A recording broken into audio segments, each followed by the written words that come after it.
Hello guys, आज की video में हम बात करने वाले हैं हेक्सावेयर टेक्नोलॉजी के आईपीओ के बारे में। यह आईपीओ 12 फरवरी से 14 फरवरी तक ओपन रहने वाला है अप्लाई करने के लिए। तो इस वीडियो में हम सबसे पहले इसे ग्रे मार्केट प्रीमियम की बात करेंगे, जिससे हमें थोड़ा बहुत इसके लिस्टिंग गेन का अंदाजा लग जाएगा। उसके बाद कंपनी की आईपीओ की डिटेल्स, कंपनी क्या बिजनेस करती है, इस इंडस्ट्री में क्या फ्यूचर है, कंपनी के की फाइनेंशियल्स एंड फंडामेंटल्स को डिटेल में डिस्कस करेंगे और मेरा क्या ओपिनियन रहने वाला है, अप्लाई करना चाहिए नहीं, लास्ट में इसकी बात करेंगे, इसलिए वीडियो को पूरा देखिएगा। ना सबसे पहले अगर हम इसे ग्रे मार्केट प्रीमियम की बात करें तो करंट जीएमपी यहाँ पे 0 है, यानी ग्रे मार्केट में हमें इस आईपीओ की डिमांड देखने को नहीं मिल रही है। हालांकि जीएमपी जो होता है वो चेंज होता रहता है, इस चीज़ का भी आपको ध्यान रखना है। हेक्सावेयर टेक्नोलॉजीज ये कंपनी 1992 में स्टार्ट हुई थी। ये एक ग्लोबल डिजिटल और टेक्नोलॉजी सर्विसेज कंपनी है जो आर्टिफिशियल इंटेलिजेंस का यूज़ करके इनोवेटिव सॉल्यूशंस देती है। ये कंपनी एआई और टेक्नोलॉजी का यूज़ करके बिजनेसेस को डिजिटल सॉल्यूशंस प्रोवाइड करती है जो उनके काम को स्मार्टर और एफिशिएंट बनाता है। कंपनी के मेजर डिलीवरी सेंटर्स इंडिया की टियर 1 सिटीज़ और श्रीलंका में हैं और अब टियर 2 सिटीज़ में एक्सपैंड करने के लिए अहमदाबाद में न्यू सेंटर्स ओपन करने का प्लान है। कंपनी की सर्विसेज 6 मेजर इंडस्ट्रीज में फोकस्ड हैं: financial services, health care and insurance, manufacturing and consumer, high tech and professional service, banking and travel and transportation. सितंबर 2024 तक हेक्सावेयर के पास 39 ग्लोबल डिलीवरी सेंटर्स और 16 ऑफिसेज थे जो अमेरिका, यूरोप एटसेट्रा रीजन्स में लोकेटेड हैं। चलिए अब हम क्विकली इस आईपीओ की डिटेल्स की बात कर लेते हैं। इस आईपीओ का प्राइस बैंड यहाँ पे 674 से 708 रुपीज़ पर शेयर का रखा गया है। फेस वैल्यू यहाँ पे रखी गई है 1 रुपीज़ पर शेयर।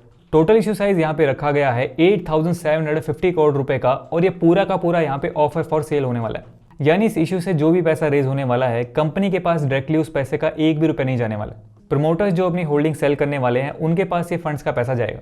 एक लॉट में यहाँ पे 21 शेयर्स रखे गए हैं, यानी आपको मिनिमम 14,468 रुपये पे करने पड़ेंगे इस आईपीओ में अप्लाई करने के लिए।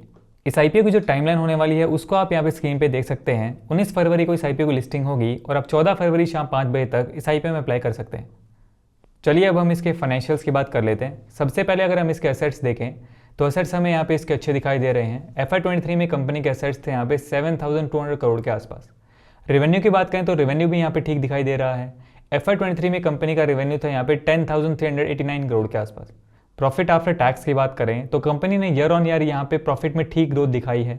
FY21 में कंपनी का प्रॉफिट था यहाँ पे 748 करोड़ के आसपास। FY22 में वो हो गया 884 करोड़। FY23 में वो बढ़ के हो गया यहाँ पे 997 करोड़ के आसपास। Net worth and reserve and surplus की बात करें तो वो भी यहाँ पे ठीक देखने को मिल रहा है। उसके बाद अगर हम इसके फंडामेंटल्स की बात करें तो कंपनी की RONW यानी रिटर्न ऑन नेटवर्थ यहाँ पे 15% से काफ़ी ऊपर है, तो ये अच्छी बात है। पैट मार्जिन भी यहाँ पे करीब 10% के आसपास है, तो ये भी एक पॉजिटिव चीज़ है। उसके बाद अगर हम इसके PE रेशियो यानी प्राइस टू अर्निंग रेशियो की बात करें तो वो यहाँ पे 43 के आसपास है। एंड अगर हम इसके PE रेशियो को इसकी पीयर ग्रुप की कंपनी से कंपेयर करते हैं तो इसकी वैल्यूएशन यहाँ पे ठीक ठीक सी निकल के आती है, ना ही बहुत ज़्यादा महंगी है ना ही बहुत ज़्यादा सस्ती। चलिए अब हम कंक्लूजन की बात करते हैं कि इस आईपीओ में अप्लाई करना चाहिए नहीं।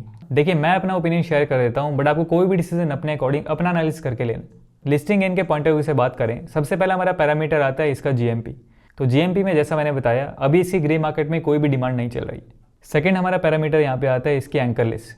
तो एंकर लिस्ट की अगर हम बात करें तो इसकी एंकर लिस्ट यहाँ पे काफ़ी स्ट्रॉन्ग देखने को मिल रही है, चाहे वो FIIs हो या DIIs हो, काफ़ी जाने माने नाम हमें इसकी एंकर लिस्ट में देखने को मिल रहे हैं। उसके बाद थर्ड हमारा पॉइंट आता है इसकी वैल्यूएशन। तो इसके फाइनेंशियल्स को देखते हुए एंड इसके PE रेशियो को इसकी पीयर ग्रुप की कंपनी से कंपेयर करते हुए मुझे पर्सनली ऐसा लगता है कि इसकी वैल्यूएशन यहाँ पे ठीक ठीक सी है। और फोर्थ हमारा पॉइंट यहाँ पे आता है इस आईपीओ की डिमांड।